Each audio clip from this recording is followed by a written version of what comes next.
Hey, what's up, you guys? Killer Kyle coming back at you with another video. And I thought, seeing as how at the end of NXT TakeOver Brooklyn, I did a little reaction video to what happened after the show. And so I thought, hey, why don't I do a little video as I'm watching NXT tonight? It is Wednesday night, so yeah, let's see what happens. I'll for sure talk about what's going on. I don't know if I'll say who wins or not, but we'll see how it goes. The show just kicked off with a recap of what happened Sunday night, of course. The Undisputed Era retaining their tag titles over Mustache Mountain. Ricochet capturing the North American Championship over Adam Cole. Kairi Sane taking the NXT Women's Championship with Shayna Baszler, and of course the epic match with Johnny Gargano and Tommaso Ciampa. So let's see what happens tonight. And it looks like right now they're going to kick off the. They're going to have a match, and it's a returning Bianca Belair coming out. And it looks like they are still in Brooklyn tonight, as Monday Night Raw was in Brooklyn at the Barclays Center, of course, after SummerSlam, as was SmackDown, as was 205 Live last night, and now NXT is taking place right now, it looks like, in Brooklyn at the Barclays Center, and Kyrie, or, boy, I fucked that one up. Bianca Belair's opponent is Deonna Purrazzo. Holy cow. Hopefully, I haven't quite figured out how to edit my videos yet, so when I figure that out, I'll for sure be able to do that. But in the meantime, this is probably gonna be a really raw, uncut video. So, enjoy the ride! Yeehaw! Anyway, so yeah, we got Deonna Purrazzo against a returning Bianca Belair. Bianca Belair was out with an injury for a little while, and she was, recovering doing training at the performance center and what have you. And this is her first match on NXT since the injury. I can't remember what it was, whether it was a knee injury, ankle injury, arm injury, whatever the fuck it was. Anyway, so yeah, match is underway. Ooh.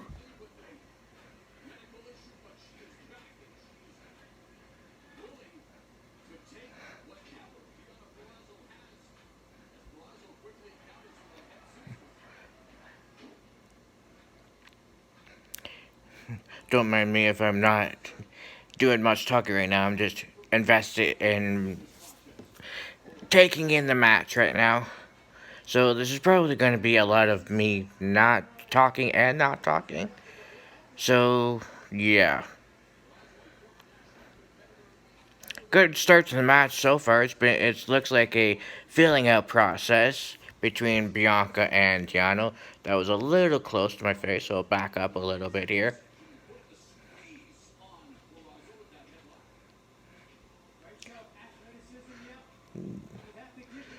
Nice. Flip over the rope, flip over in the corner by Bianca.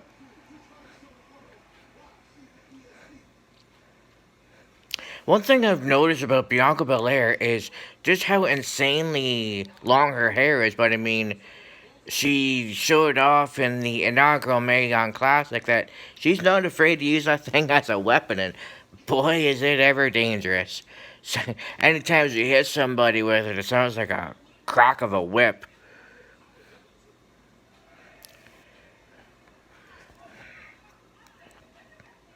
And talking about Raw and SmackDown, I could have done a reaction video for both of those and 205, but hey, what the heck, we're here right now. Rock and roll! And of course, to mention that also next Monday there'll be a live show here in Peterborough at the Memorial Center. If you've got tickets, hope you enjoy the show. If you haven't got tickets, well, that's okay, maybe next time. But I don't know too much about the card. I know a little bit about it, but yeah, seems like it should be a good show. I know Matt's going. I'm not sure who he's going with. Maybe his dad or something. But yeah, he's looking forward to going.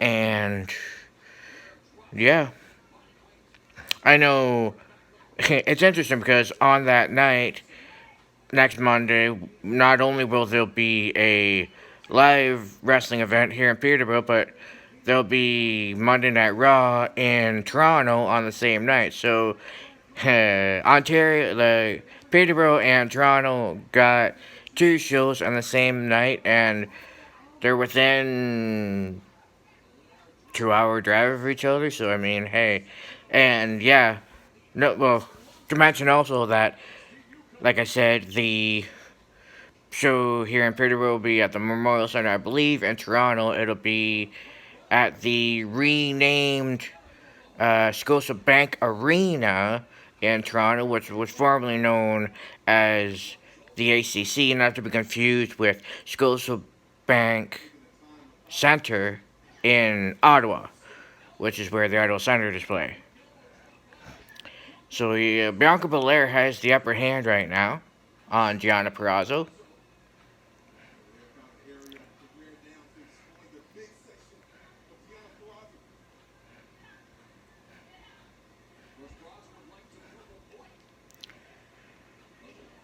The fans have generally seemed to be behind Bianca as much as she tries to be the heel.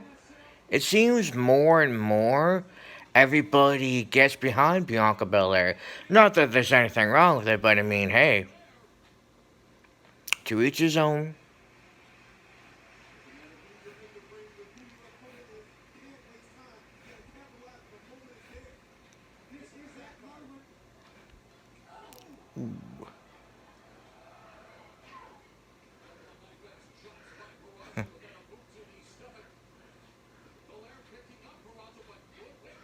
Ooh, nice boot. Oh, hello, backflip by Deonna, showing off her athleticism. Pardon me.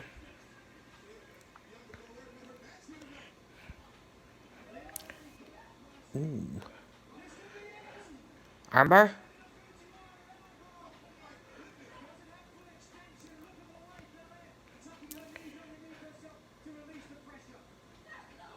Ooh, wicked shot. Oh, Bianca's got Deonna up. Oh.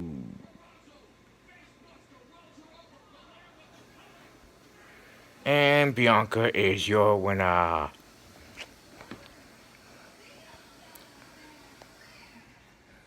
There she is.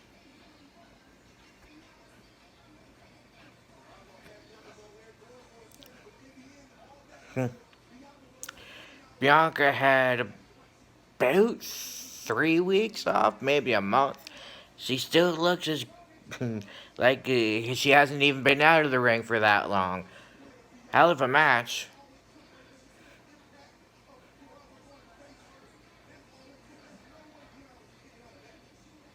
I wouldn't recommend watching this video if you haven't watched NXT yet, but if you've watched NXT or you're watching NXT when you see this, hey, we'll get to watch it together.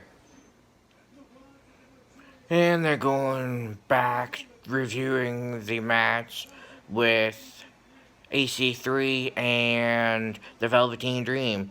And you know, one thing I've noticed is Velveteen Dream lately has had some interesting ring attire.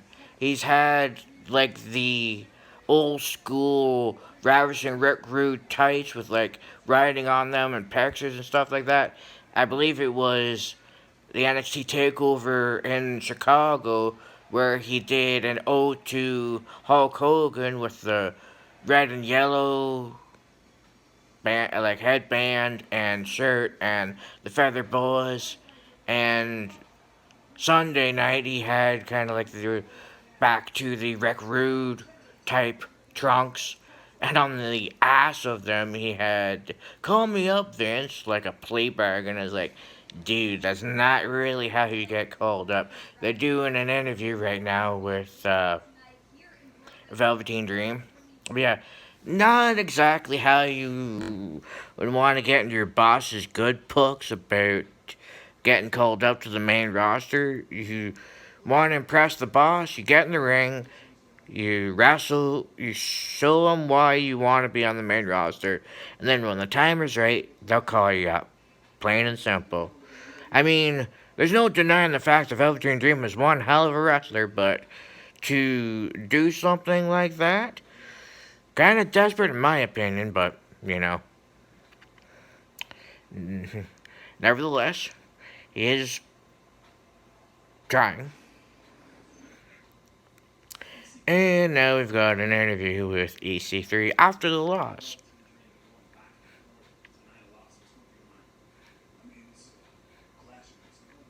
Like one thing I noticed is I'm not sure at what point it was in the match, but there was some blood on the face of EC3 by his right eye, and in the interview here, it certainly looks like his eye has swollen up a little bit.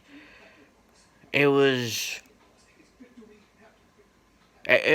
probably one of those freak things that happened just randomly, but yeah. I mean, it's not overly discolored or anything. It's just swolled up a little bit from whatever happened.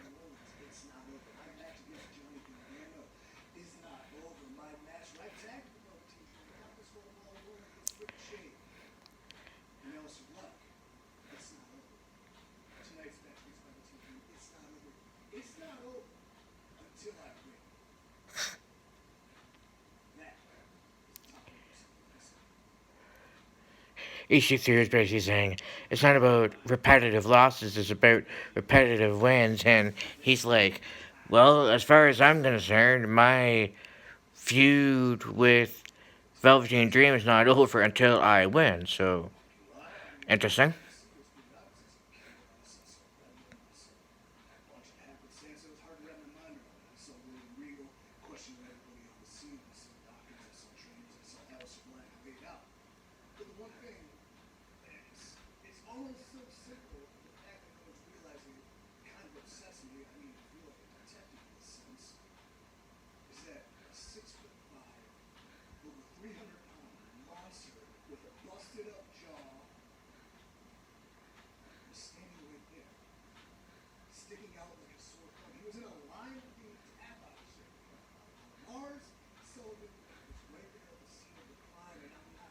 So was a lot of people.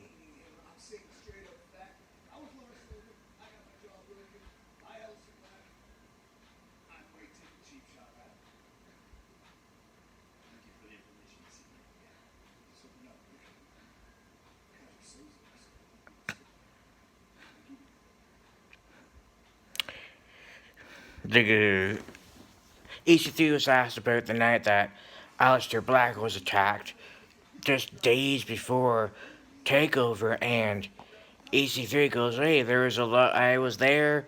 There was a lot of personnel. There was referees and other people outside." And he goes, it seems to be.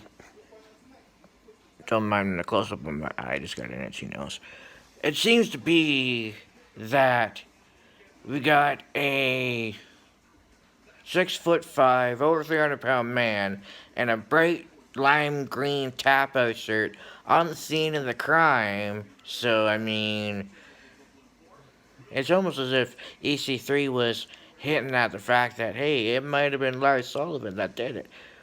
We don't know how true that is, what the facts are behind. Like, uh, during the kickoff show of NXT TakeOver Brooklyn, Regal said, we've got a lot of investigating to do, and there's a lot of people that are suspects, you could say. He ruled out the Undisputed Era as a suspect, claiming that they couldn't have done it, they didn't do it, whatever.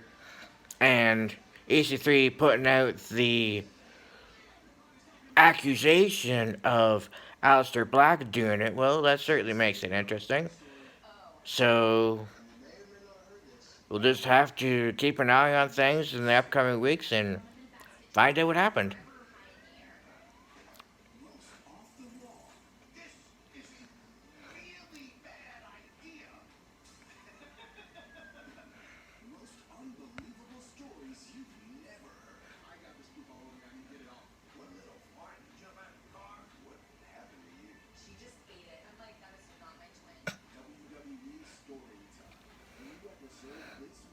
I watched the debut episode of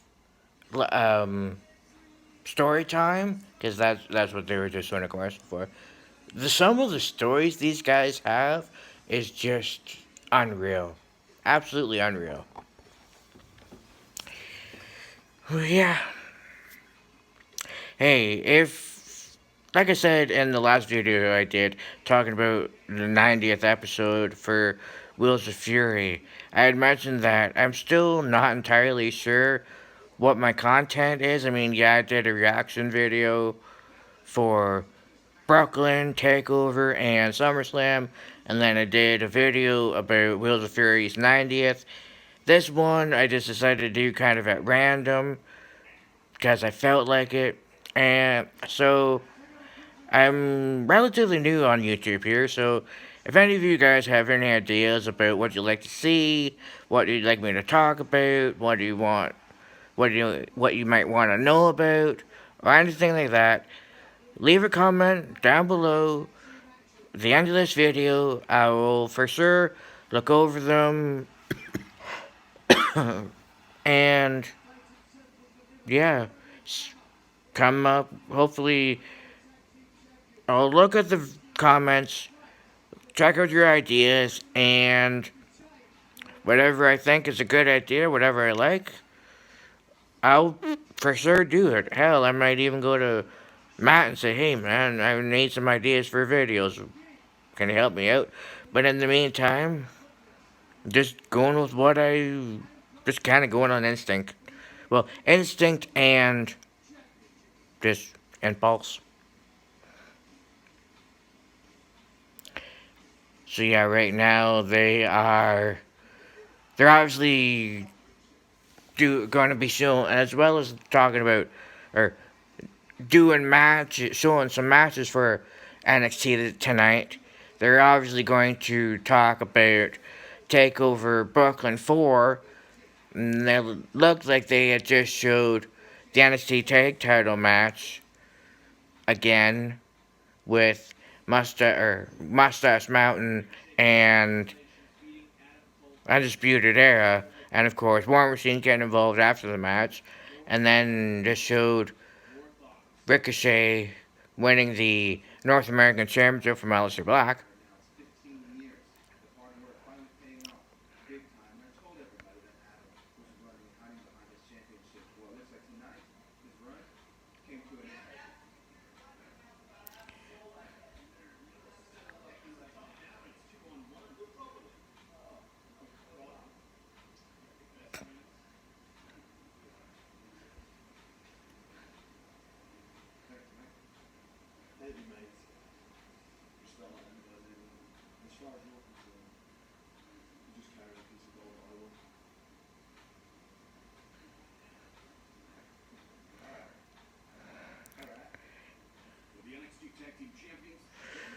Huh. Interesting little thing that happened there. They're asking Ricochet about his win. He's like, hey, this has been 15 years in the making. I said Adam Cole's hiding behind the championship. And you could see somebody come in a door behind behind Ricochet. but wasn't exactly sure who it was. And then, of course, you've got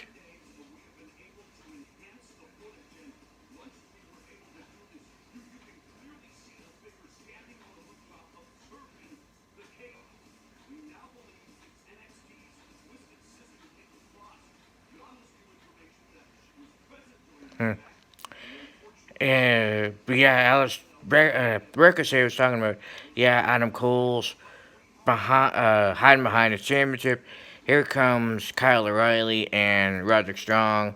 It's like, hey, you want to talk shit about our boy? Well, how do you like the situation when it's 2-on-1? And the guy that just so happened to be walking in as this is all heading down, or going down, was Pete Dunne. And so he kind of stands up to Kyle O'Reilly and Roderick Strong, and Ricochet goes, "Thank you," and he's like, "Thank you. As far as I'm concerned, you're holding the championship I want." And of course, one of the big matches tonight is a rematch from the finals of the United Kingdom Championship tournament that went down in July. Of course, you had Zach Gibson, Liverpool's #1, win and face Pete Dunne when they had NXT UK the night after, which of course Pete Dunne ended up winning. And tonight they're having the rematch. And I'll tell you, that was one hell of a match. Zach Gibson came up on the losing end of that match, but he gave Pete Dunne one hell of a fight. And so it'll be interesting to see what goes down tonight. Will we crown a new UK champion? I don't know. We'll find out here in a little while, but yeah, some good shit.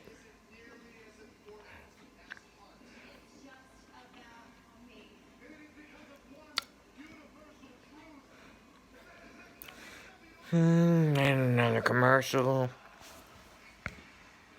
Don't mind me here for a second.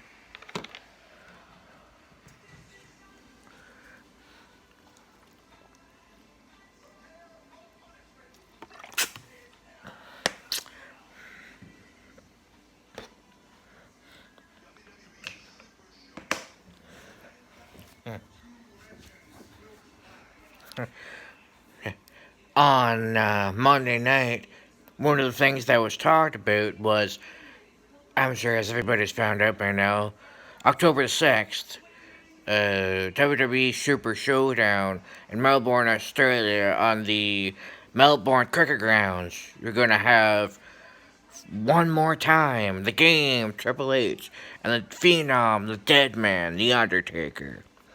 And it seems to be a highly touted match, but one thing that was talked about was after the end of an era Hell in a Cell match with Hunter and Taker and Shawn as the referee, it was like, okay, Shawn left.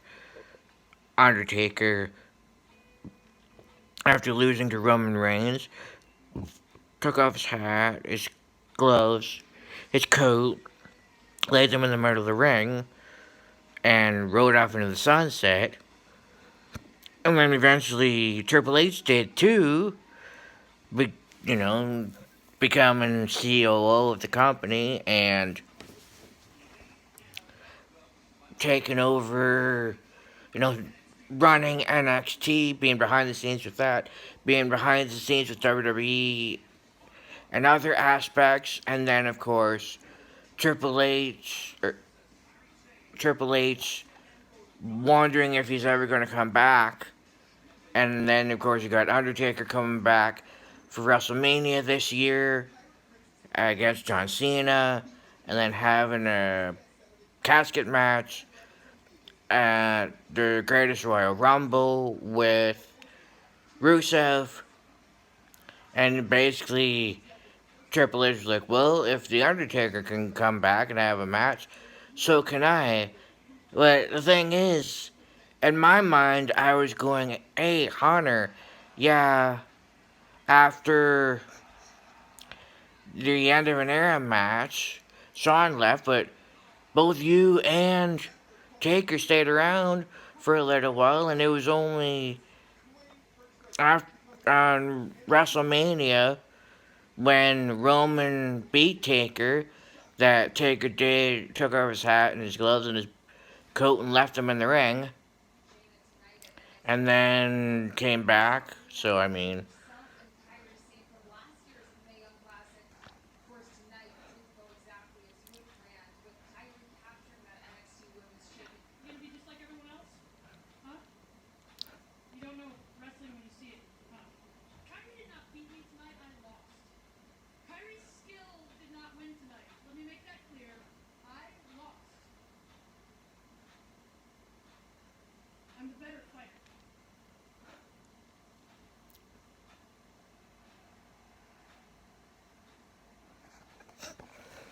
just reviewed. Ooh, just reviewed the NXT Women's match with Kairi Sane and Shayna Baszler, and they did an interview with Shayna Baszler, and she's like, Kairi didn't win, I lost. Kairi's skill didn't beat me. I just flat out lost. So, there we go.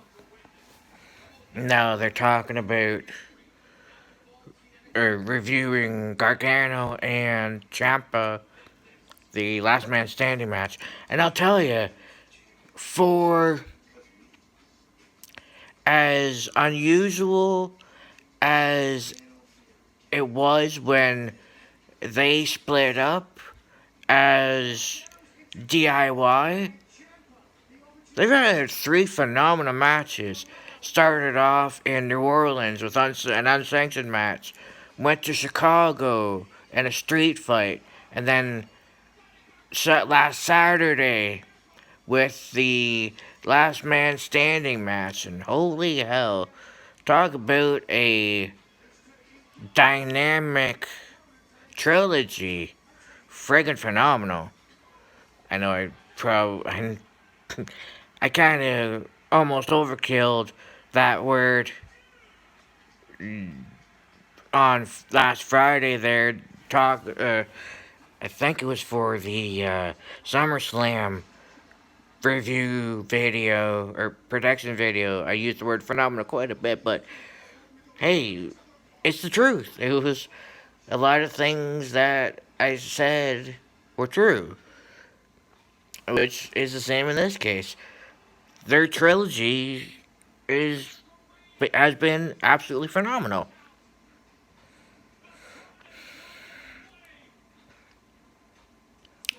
I have a feeling after this review, review of Gargano and Ciampa, they're probably gonna have the match with Pete Dunne and Zach Gibson. Of course, they've got a half an hour to go, but we'll see.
Yeah, I will.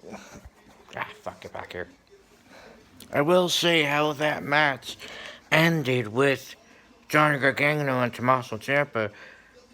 Not the way you would expect a last man standing match to end. I mean, looked like Johnny Gargano injured his knee pretty bad, and it seemed like it was going to be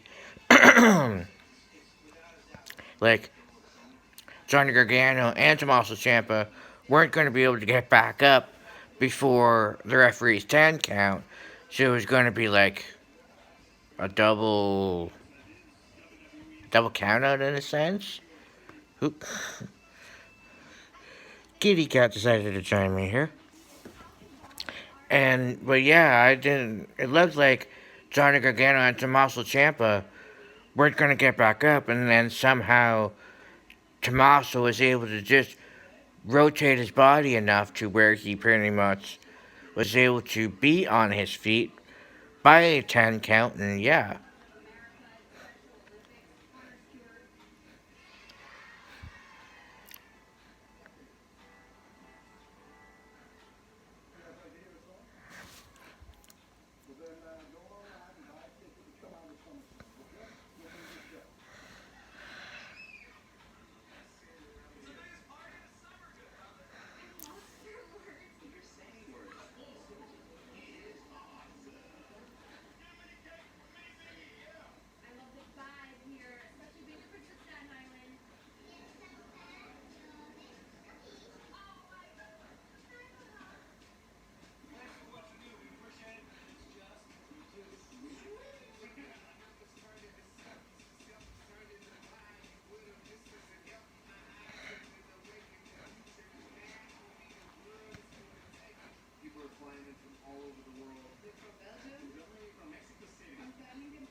What?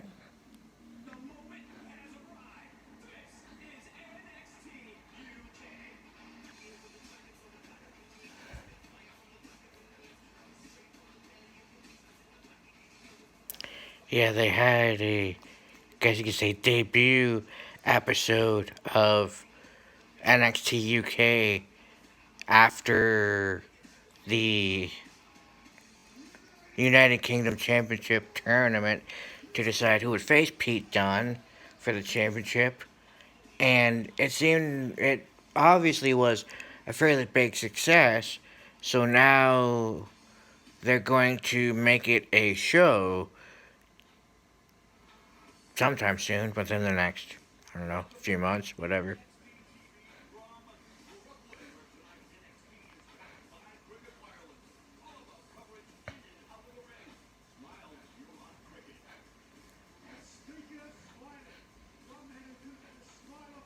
Oh yes, that's another thing too. Matt Riddle was in the crowd on in Brooklyn for NXT Takeover, and if you're not familiar with who Matt Riddle is, he's a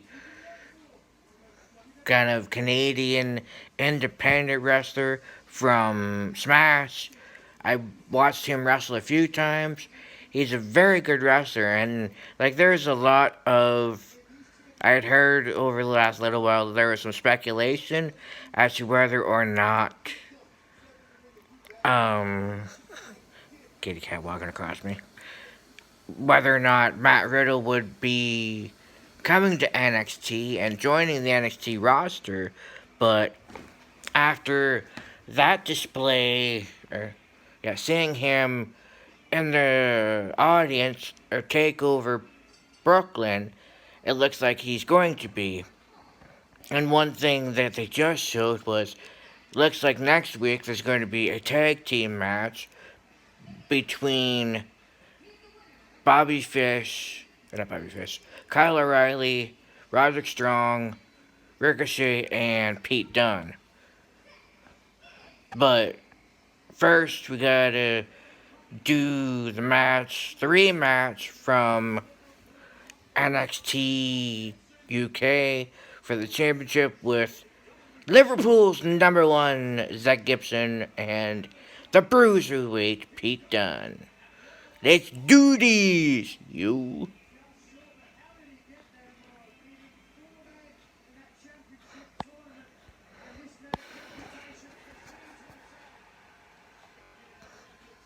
There's a better look at my cat. I know I showed him when he was beside me, but probably didn't get a very good look. So there's a better look. He's a year old and he's, well, pretty big. So yeah, Pete Dunne. Anyway, yeah. Of course, behind me there's a Toronto Maple Leafs poster. I'm a fairly big fan of the team, and I have been for a while. And there is a wooden plaque thing on my wall of a fish, and it says "Hooked on Fishing," which I am, and I have been for quite a while. And the shirt I'm wearing is yellow, has some palm trees on it, and then at the bottom, if I can get it on camera well enough, maybe. Anyways, it says North Shore, Hawaii. That's one of the shirts I got from my mother for my birthday, which is pretty cool.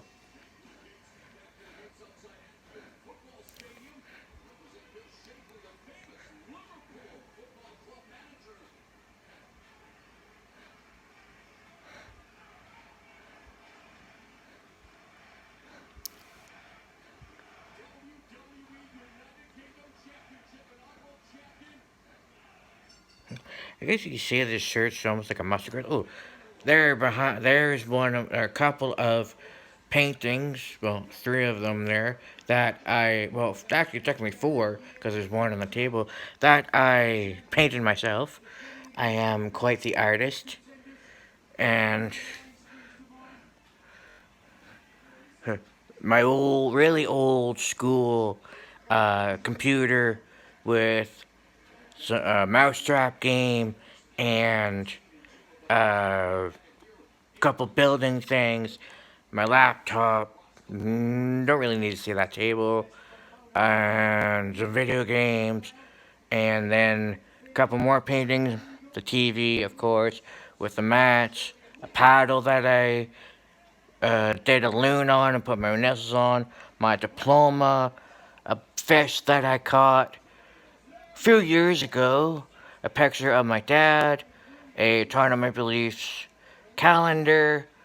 A rack with a whole bunch of wrestling videos and a few movies and some video games. Well, actually, no, not video games now, but definitely some wrestling videos and a few movies. And, of course, my kitchen, my sofa. And, yeah, that's kind of a little apartment tour while I'm chilling watching NXT. Of course, as you saw, match is underway with Pete Dunne and Zack Gibson. Ooh, that looks rough.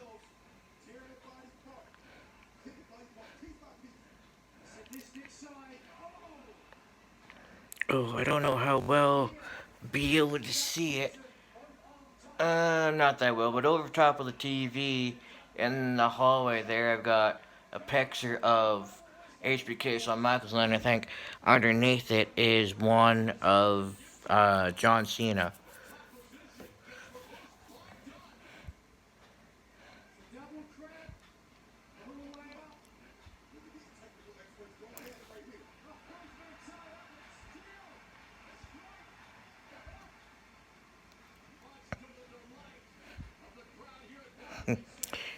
Jesus seems to be Pete Dunne and Zach Gibson are essentially picking up where they left off in Liverpool.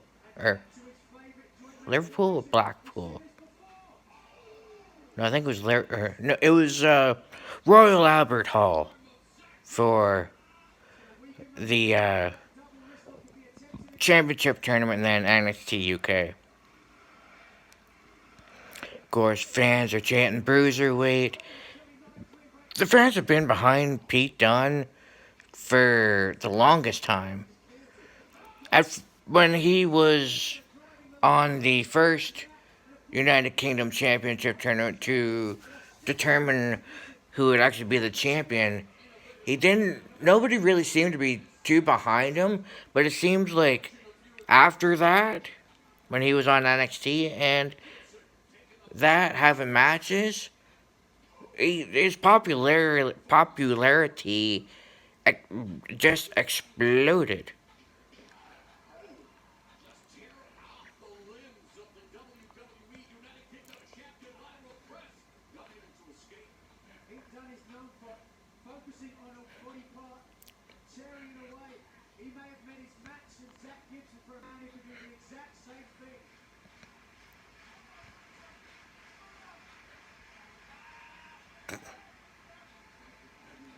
Pete Dunne trying to pull at Zach Gibson's facial hair and then scrunch up his nose a little bit.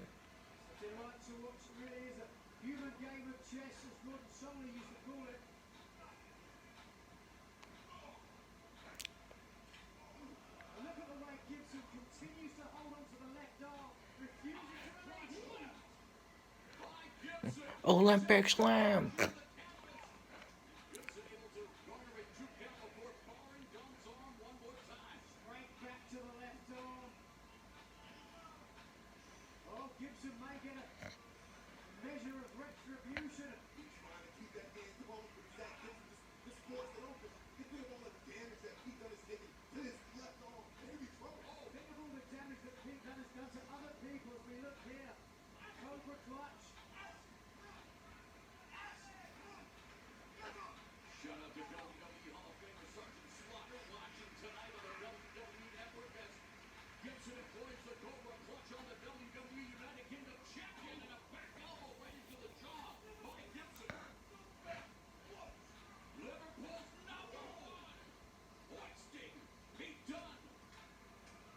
You know, before I saw uh, Zach Gibson on that United Kingdom tournament, I had seen him before.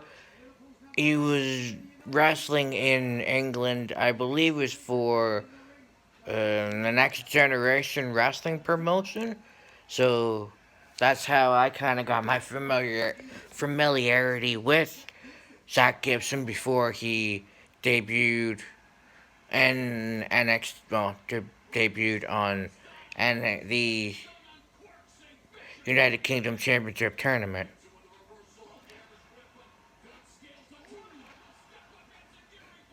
It's pretty interesting to see how many wrestlers from outer promotions have come to WWE over the excuse me, over the last little while. I mean, Zach Gibson, Matt Riddle, um, who else can I think of off the top of my head?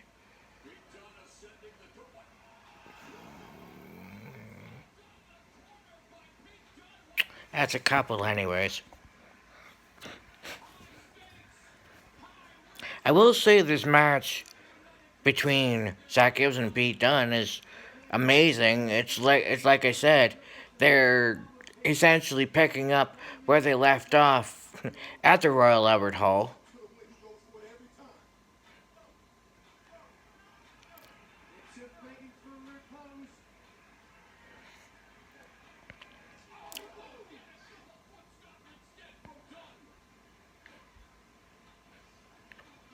Powerbomb. Oh, sit down powerbomb.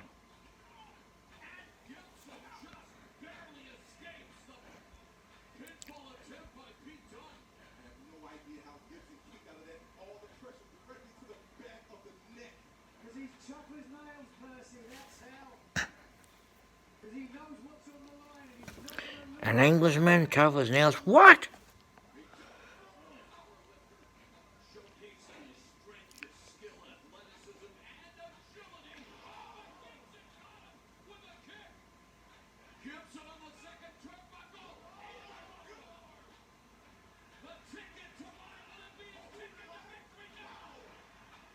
Ooh. Time is it, huh? 11:50, okay.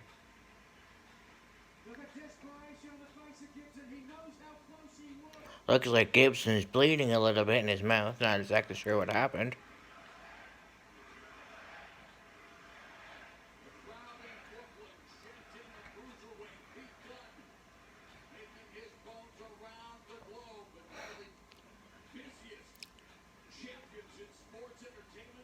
Mm-hmm.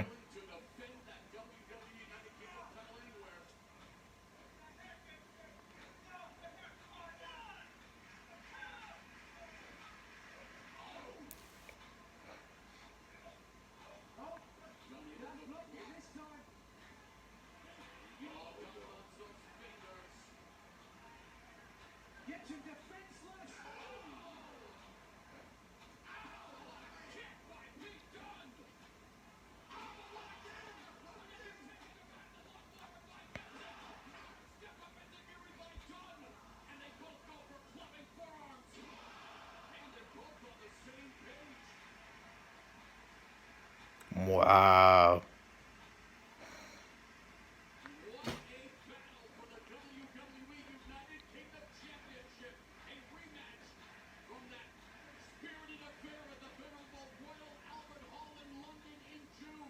London, okay, it was London.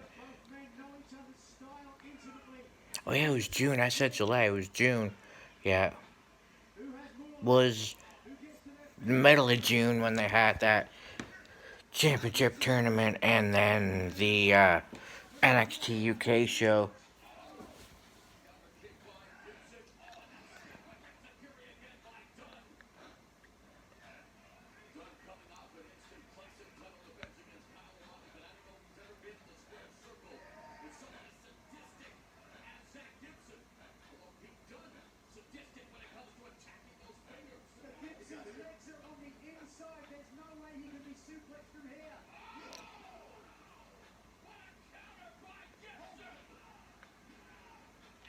It was like a twisting suplex from the corner there.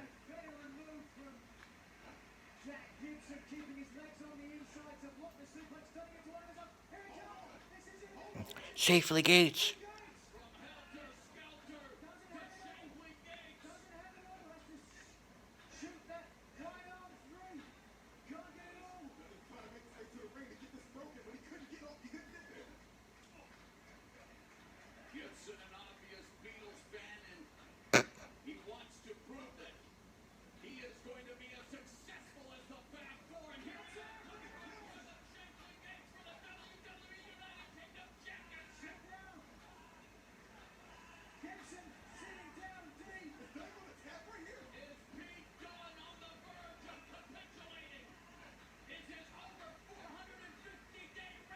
$450 Pete Dunne's been champion. Wow.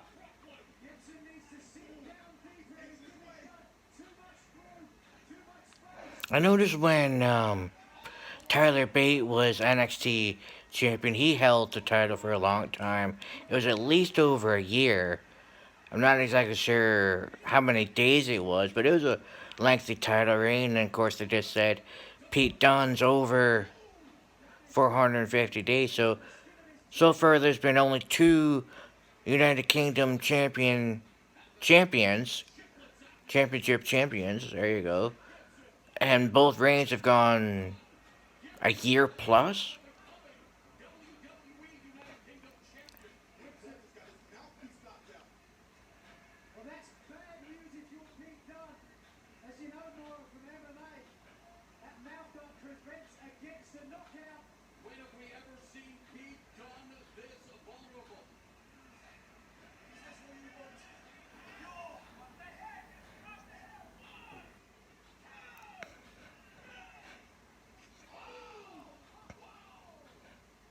That was hilarious.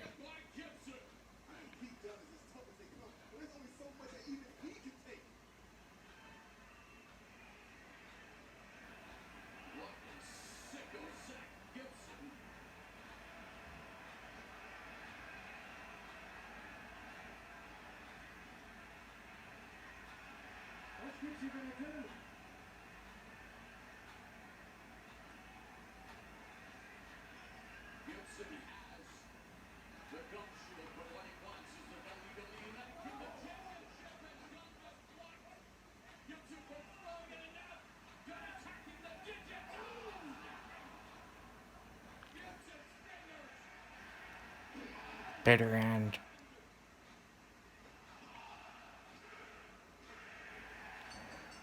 Well, Pete Dunne was able to, again, successfully defend the United Kingdom Championship against Zach Gibson, which will, here in a little, well, pretty much bring an end to NXT for the evening, and will bring an end to my video.